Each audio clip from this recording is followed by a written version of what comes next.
ওই বল্টু ইস্তো আইসা গেল, চুল কাটাবি না? ঠিকই কইছস মদন, আমার চুল কাটানো লাগবো। সাধু বাবা লাগতাছে।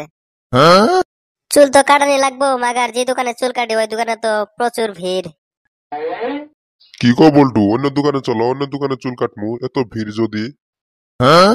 তুমি তো বুইরা মানুষ, স্টাইলের কি বুঝবা? এই চুলের কাটিং এতটাই সেনসিটিভ, এদিক থেকে সেদিক হলে শাহরুখ খান পর্যন্ত হিরো আলম হইতে পারে। আমি ঘন ঘন প্রেমিকা পাল্টাইতে পারবো মাগার, নাপিত পাল্টাইতে পারবো না। কও কি দাদু ভাই? হ দাদু, আমি আমার জিএফ কে অতটা ভালোবাসি না যতটা আমার নাপিতকে ভালোবাসি। আমার সুইট নাপিত। জিএফ কি করে প্যারা দেয়, টেনশন দেয়, আমার মুখটা একটুখানি হয়ে যায়। আর আমার নাপিত এ পাগল বাবারে, দয়াল বাবারে সুন্দর একটা কাটিং দিয়ে স্মার্ট বল্টু বানিয়ে দেয়। আমার সুইট নাপিত উমু মুমু।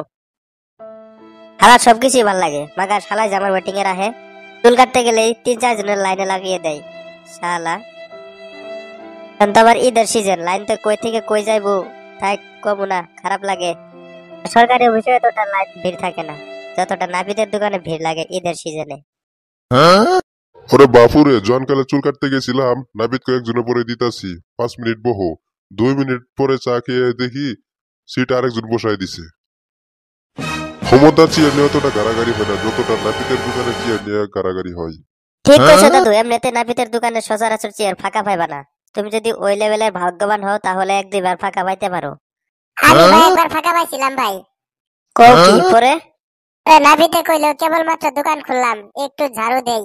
আমি 1.5 মিনিট পরে ঘুরে এসে দেখি 3-4 জনের সিরিয়াল বইরা গেছে।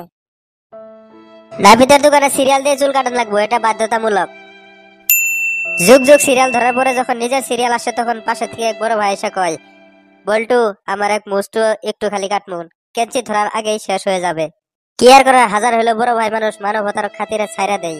হালাই দিয়ে মুছের লগে লগে চুল দাড়ি বুক আন্ডার প্যান্ট পর্যন্ত খুলে দেয় না ভিতরে।